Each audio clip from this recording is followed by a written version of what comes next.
Welcome to our deep dive on media and manipulation. Wow, you've given us quite a mix here. Yeah. YouTube videos from PBS Idea Channel, the Diary of a CEO clips, Mo Gada, War Fronts, The Storyteller, and even a TEDx talk. It seems like you're really interested in like the big question Yeah. of how media shapes what we believe. Yeah. From subtle things all the way to like full-on disinformation. Exactly. So are we really in control of what we think? Or are there like these forces at play that we might not even be aware of? I mean, think about how much media we take in every single day. It's a good question, and one of your sources really dives into that. Yeah. Video from Geo Institute. Okay. Really gets into the nitty-gritty of how stories can influence our beliefs. Yep. And the researcher, Dr. Green, uses this term transportation. Okay, transportation. Yeah. That sounds kind of out there. Like, what does that even mean? So basically, it's about how deeply we get, like, sucked into a narrative. You know that feeling when you're reading a good book or watching a movie, and you kind of forget about the real world for a little while? Oh, yeah, yeah. That's what he means by transportation. Totally, yeah. I binge-watched that whole show last weekend. Completely lost track of time. Right, so Dr. Green's research suggests that when we experience that level of immersion, it can actually change our beliefs and attitudes. Wow, that's kind of scary. Yeah. You mean just watching a show could change how I think? Well, it's not always that simple, but his research has shown some pretty compelling examples. Like what? So, for instance, he found that reading a particular book that was assigned to college freshmen actually shifted their attitudes on a specific topic a whole year later. A year later. A year later. That's wild. It's like those stories have a way of sticking with us even if we don't realize it. Yeah. Subconsciously. Exactly. And he also points out that some people are more susceptible to this than others. Okay. So those who easily get drawn into stories, what he calls high in transportability, or who love experiencing strong emotions, they're more likely to be influenced. So if you're someone who like really gets emotionally invested in stories, which I totally do, you might want to pay attention to how those stories are shaping your view of the world. Exactly. Because it's not always a good thing, right? Which brings us to kind of the darker side of all this. Okay. Disinformation. Yeah. One of your sources, a video from War Fronts, lays out how Russia uses disinformation as a weapon. And it's a lot more calculated than just like spreading random lies. I watched that video and it was pretty unsettling. Yeah. They talked about how Russia distorts history, culture, spreads fake videos, discredits leaders. They even use cyber attacks. Like, it's a whole operation. It's not just random. The video highlights Russia's main goal here, which is to undermine Western support for Ukraine, create divisions within society, and erode trust in institutions. Yeah. They're basically trying to sow chaos and confusion. And if we connect this back to Dr. Green's research, it raises a chilling possibility. Are they intentionally crafting these disinformation campaigns to exploit that vulnerability to narrative? It makes you wonder, right? Yeah. Are they targeting those people who are most easily transported by stories? Right. Knowing they're more likely to believe it. Okay, that's seriously creepy. Yeah. I'm starting to feel like I need to be a lot more skeptical of everything I see and hear. Healthy skepticism is never a bad thing. True. But before we spiral into conspiracy theory, let's shift gears a bit and look at how manipulation plays out on a personal level. Okay, yeah. There's a clip from the Diary of a CEO clips. Okay. Where former CIA officer Andrew Bustamante talks about this framework called RICE. RICE, okay. Which stands for reward, ideology, coercion, and ego. So the CIA actually teaches their agents how to manipulate people. Well, it's more about understanding human motivation. Okay. Bustamante explains that ideology, meaning our deeply held beliefs, is the strongest motivator, followed by ego, our sense of self-importance. If you can align what you want someone to do with their beliefs, or their desire to feel good about themselves, they're much more likely to comply. So it's not about forcing people to do things. It's about subtly guiding them towards a desired outcome. Yeah, like planting a seed and letting it grow. Exactly. And Bustamante challenges us to think about a time when we were persuaded by someone. Okay. Was it through pure logic, or did they appeal to our emotions? Yeah, that's a good point. Or tap into our values. Yeah. It's a great exercise in self-awareness. Totally. Because we can all be manipulated if we're not careful. I'm definitely going to be thinking about that the next time someone tries to convince me to do something. Good. But this next point is kind of a mind bender. Several of your sources, including Mo Gadot's video featuring Gabor Mate, a science and non-duality video with Naomi Klein, and even that PBS Idea Channel episode, all kind of hint at this idea that we might be living under the illusion of free will. That's where things get really interesting. Yeah. They argue that media, especially social media, is designed to keep us passive and distracted. Okay. Think about those algorithms Yeah. that feed us information based on our past behavior. Right. They create these echo chambers where we're constantly exposed to content that just reinforces our existing beliefs. So it's like we're trapped in our own little bubble of information. Right. And we don't even realize it. Exactly. It makes you wonder if we're really making our own decisions or if we're just puppets dancing to the tune of algorithms that are designed to keep us scrolling and clicking. It's a provocative question, isn't it? It really is. Like, how much of my online shopping is really me versus, like, cleverly targeted ads? Yeah. This is making me rethink my whole relationship with media. Yeah. Okay, so we're starting to see how our perceptions can be shaped by narratives and algorithms, even if we think we're being totally independent thinkers. Yeah. But what about those attention-grabbing headlines and scandals? Don't those have a big impact on what we focus on? That's a great point, and it actually ties in with one of your sources, a video from the School of Life. Oh, okay. They actually criticize the media's obsession with scandal, arguing that it distracts us from the really important issues and prevents real change from happening. I can see that, like, we get so caught up in the drama of who said what, who did what, that we lose sight of the bigger problems that actually affect our lives. Exactly. So while we're busy debating the latest celebrity feud, the issues that really matter, like poverty, inequality, climate change, get pushed to the sidelines. It's almost like those in power are using these scandals as a smokescreen. Keep the public entertained and distracted, and they won't notice the real problems. It's a cynical but perhaps insightful way to look at it. The School of Life suggests a rather radical shift. What if we started celebrating different kinds of celebrities?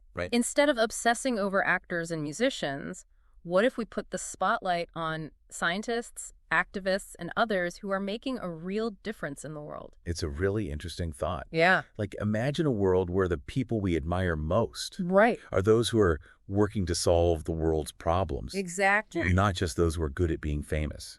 It would certainly be a different world. It would.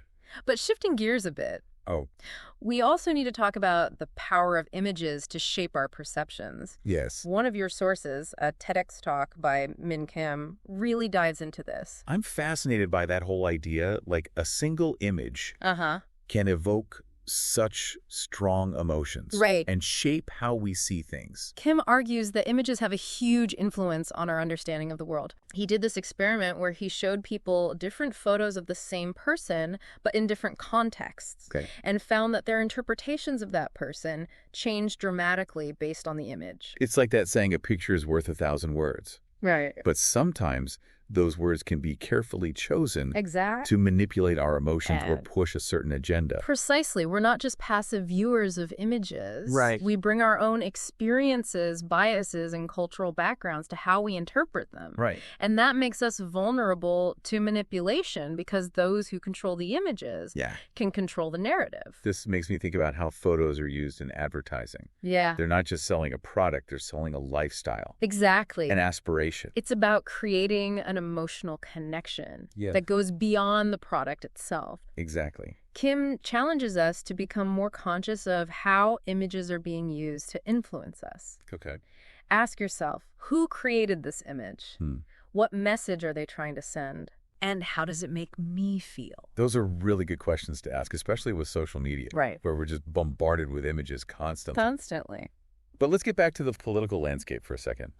We talked about Russia's disinformation campaign earlier, and you included this video from Bloomberg Technology that provides even more insights. This video goes into detail about how Russia has been spreading misinformation about Ukraine for years, using tactics like distorting history, fabricating events, and even creating fake social media accounts. Wow. So it's like they're trying to create an alternate reality. Yeah. Where their version of the story is the only one that matters. And what's alarming is that they're getting really sophisticated with their methods. Oh, how so? They're no longer just using traditional media outlets. Okay. They're leveraging social media platforms like Facebook, Twitter, and even gaming platforms to spread their propaganda. So it's not just about what we see on the news anymore. Right. It's about what we see in our social media feeds. It's our online communities, even our games. Yeah, it's everywhere. It's everywhere, and it's not just limited to Ukraine. Right. The video points out that Russia has been interfering in elections and attempting to undermine democracies around the world, including in the United States, by using these same tactics. Exactly. So this isn't just a problem over there. It's a global issue. It is. That we all need to be concerned about. We do. But what can we actually do about it? It feels like such a massive problem. It's definitely a challenge. Yeah. The video emphasizes that we need to be much more vigilant about where we get our information. Okay. Be skeptical of anything that sounds too good to be true. So basically, don't just believe everything you read online. Exactly. Double check the sources, look for evidence, and try to get information from a variety of perspectives. Okay. Not just those that align with your worldview. That makes sense. Yeah. But it also feels like we're constantly playing catch-up with those who are spreading misinformation. They're always coming up with new tactics. Yeah. New ways to exploit our vulnerabilities. That's why it's so important to understand the underlying mechanisms of manipulation. Okay. The psychology behind it. Yeah. That way, even if the tactics change, we can still recognize the patterns. That's where things like understanding the Rice framework come in handy. Exactly. If you know how people are being manipulated, you're less likely to fall for it yourself. Right. But speaking of evolving tactics, we have to talk about the role of artificial intelligence in all of this. That's a crucial point. Yeah. There's growing concern that AI could be used to create even more convincing forms of disinformation. Like what? Like deepfakes, for example. Deepfakes, yeah. Which are videos that have been manipulated to make it look like someone is saying or doing something they never did. I've seen some of those deepfake videos, and they're getting incredibly realistic. They are. It's scary to think that we might reach a point where we can't even trust our own eyes and ears anymore. It raises some profound questions about the future of truth and trust. It really does. If we can't rely on our senses to determine what's real, yeah, what happens to our shared understanding of reality? It's like we're entering a world where anything could be fake. And we might not even know it. And it's not just deepfakes that we need to be concerned about. Okay, what else? AI could also be used to create hyper-personalized propaganda. Oh, wow. Tailored to our individual beliefs and vulnerabilities, making it even more effective. So it's like those targeted ads that follow us around the internet. Exactly. But instead of trying to sell us a product, they're trying to sell us a particular ideology. It's a chilling thought. It is?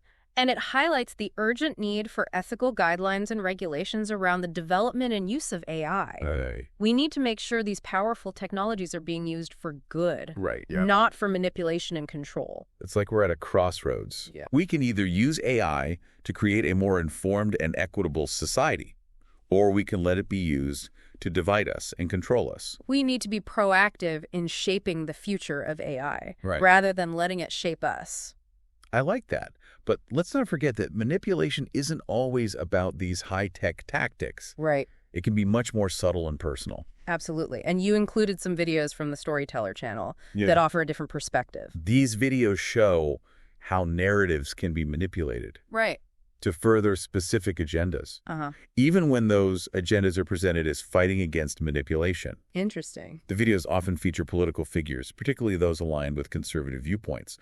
Confronting and challenging journalists, often those from mainstream media outlets like CNN. I see. These figures are often portrayed as speaking truth to power, exposing alleged bias and hypocrisy within those outlets, and pushing back against narratives they perceive as harmful or false. It's interesting to observe how these videos use editing, music, and narration to create a specific emotional tone. Yeah. One that often resonates with viewers who share similar political viewpoints or distrust certain media outlets. It's a reminder that media manipulation isn't limited to one side of the political spectrum. Exactly. It can be a tool used by individuals and groups across the board, often with varying motives and levels of sophistication.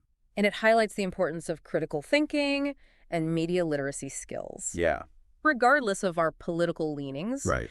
we need to be able to recognize and analyze the techniques being used to shape our perceptions, regardless of who's wielding them. It's not about blindly trusting or distrusting any particular source. Right. It's about developing the ability to think for ourselves. Exactly. And to evaluate information critically. It is. We need to ask questions, consider different perspectives. Yeah. And be willing to change our minds when presented with new evidence. Exactly. It's about becoming more discerning and resilient consumers of information in a world where manipulation is becoming increasingly pervasive.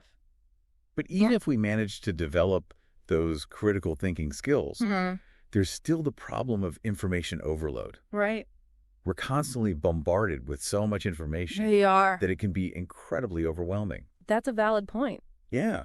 In a world where attention is the most valuable commodity, it can feel like we're constantly fighting for mental bandwidth. It's like trying to drink from a fire hose. Exactly. How do we even begin to filter through all the noise and figure out what's truly important? One strategy is to be more intentional about the sources we consume. Okay. Instead of passively scrolling through social media, we can actively seek out information from trusted sources that align with our values and interests. It's like creating our own information diet. Exactly. Making sure we're feeding our minds with nutritious content. Right. Not just junk food. And it's not just about the quantity of information. It's also about the quality. We need to prioritize depth over breadth. Okay. Seeking out sources that provide in-depth analysis and nuanced perspectives. So instead of just skimming headlines and sound bites, we need to take the time to really engage with complex ideas. Exactly. And wrestle with different viewpoints. It is. But I think one of the biggest challenges, and maybe the hardest to admit, is recognizing how we might be manipulating ourselves. That's a really insightful point. Yeah. We often talk about manipulation as something that's done to us. Right. But we can also be guilty of manipulating our own perceptions. Right. To fit our desired narrative. Exactly. Think about confirmation bias, for example. We tend to seek out information that confirms our existing beliefs. Right. And ignore anything that contradicts them. It's a natural human tendency. It is. But it can be really dangerous, especially in a world where misinformation is so readily available. It's like we're building these walls around our minds, protecting ourselves from anything that might challenge our comfortable worldview. And it's not just confirmation bias. Okay. We also engage in motivated reasoning. Motivated reasoning, what's that? Where we twist facts and logic to fit our desired conclusions. It's like we're lawyers for our own beliefs. Exactly. Selectively choosing evidence that supports our case and ignoring anything that might weaken it. It's a subtle form of self-deception. Yeah, it is. And it can be incredibly difficult to overcome. But the first step is awareness. Okay. Once we recognize that we're doing it, we can start to challenge those thought patterns. It's about being honest with ourselves and being willing to question our own motives and assumptions. It is. But even if we're able to overcome our own biases and be more critical of the information we're consuming, there's still the problem of the attention economy. You're talking about how our attention has become the most valuable commodity. And how content creators are constantly vying for our limited attention spans, often resorting to sensationalism and clickbait tactics just to get us to click. It's like we're stuck in this endless cycle of distraction, constantly bombarded with information designed to trigger our emotions and keep us engaged, even if that information isn't accurate or even valuable. It's a race to the bottom of the brainstem. Oh, wow. Where the most primal instincts, fear, anger, outrage, are exploited for profit. It's true. And it's not just traditional media outlets that are doing this. Right. Social media platforms are designed to be addictive. They are. Using algorithms to feed us content that keeps us scrolling and clicking. Exactly. It's like we're all lab rats in a giant experiment, being conditioned to respond to certain stimuli. It is a bit like that. And the scary part is that we're often unaware of how it's happening. We are. So how do we break free from this cycle of distraction and manipulation? One thing we can do is to be more mindful of how we're spending our time and attention. Instead of passively consuming whatever pops up in our feeds, we can make a conscious choice to engage with information that's meaningful and valuable to us. You know, it's funny because we talk about media manipulation as this external force. Right. But maybe the most powerful manipulation is the one we inflict upon ourselves. Interesting. Allowing ourselves to get sucked into these cycles of distraction right. and instant gratification. That's a brilliant insight. Yeah. We have more agency than we realize. We do. We can choose to put down our phones, step away from the screens, and engage in activities that nourish our minds and souls. It's about setting boundaries, creating space for quiet reflection, and prioritizing activities that bring us joy and fulfillment. It is. It's about remembering that our time and attention are precious resources. They are. Not something to be squandered on endless scrolling. Right. And mindless consumption. And it's not just about what we avoid, but what we invite into our lives. I like that. We can actively seek out experiences that foster connection, creativity, and a sense of wonder. So as we wrap up this deep dive, it feels like we've come full circle. We started by talking about how external forces try to shape our perceptions. Right. But ultimately, it comes down to the choices we make. It does. The stories we tell ourselves, the information we consume, and how we choose to spend our precious attention.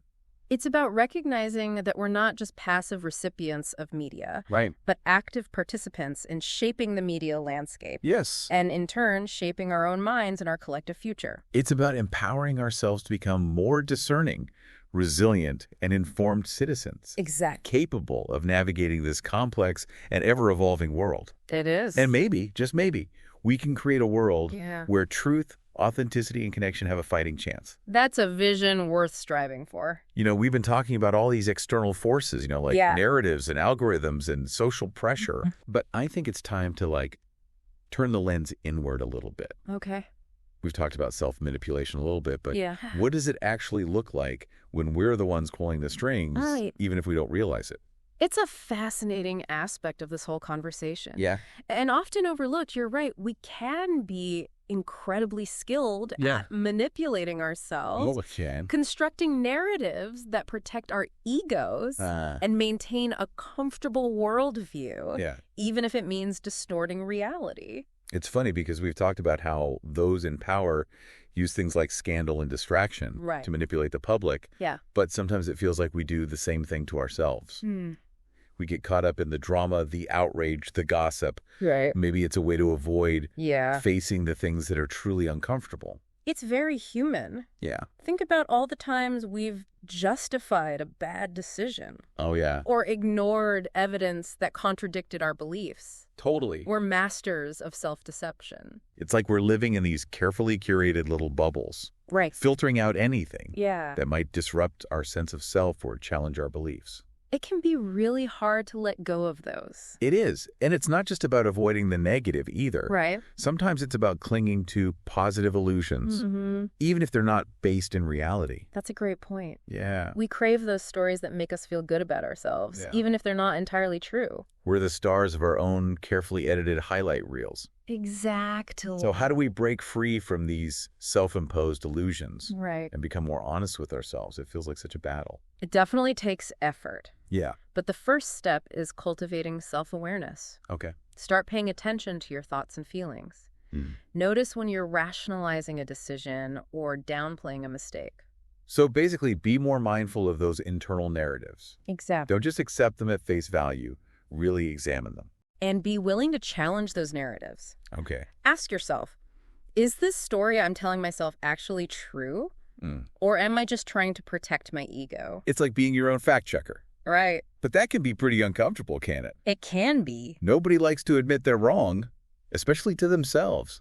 It's not easy, but it's essential for growth. Embrace those moments of vulnerability. Recognize that we all make mistakes. We do. And be kind to yourself in the process. Self-compassion. That's a good reminder. It is. But even if we become masters of self-awareness and critical thinking, there's still this massive hurdle that we have to overcome. The constant battle for our attention. It is a constant battle. One of the sources you sent, a TEDx talk by Nate Pressner, really hit home for me on this topic. Pressner makes a powerful argument that in today's world, attention is the most valuable commodity. It's true. Content creators are in a constant arms race to grab our eyeballs. Right? Even for just a few seconds. Even for a few seconds. They'll use anything. Anything. It's like we're drowning in a sea of distractions. We are. Notifications, emails, headlines, social media feeds. It's exhausting. It's exhausting. Yeah. It's more than just exhausting. It is. It's affecting our ability to focus, to think deeply. Right. To even just have meaningful conversations. It's like our brains are being rewired for constant stimulation. Yeah. And we're losing the ability to just be present. I know. In the moment. So how do we reclaim our attention and regain control of our mental space? It's not easy, but it starts with making conscious choices about how we spend our time. You know, it's funny, because we talk about media manipulation as this external force. Right. But maybe the most powerful manipulation is the one we inflict upon ourselves. Interesting. Allowing ourselves to get sucked into these cycles of distraction. Yeah. And instant gratification. That's a brilliant insight. We have more agency than we realize. Yeah, we do. We can choose to put down our phones, step away from the screens, engage in activities that nourish our minds and souls. It's about setting boundaries. Yes. Creating space for quiet reflection. It is. Prioritizing activities that bring us joy and fulfillment. Right. It's about remembering that our time and attention are precious resources. They are. Not to be wasted on endless scrolling and mindless consumption. And it's not just about what we avoid, but what we invite into our lives. Okay, yeah. We can actively seek out experiences that foster connection, creativity, and a sense of wonder.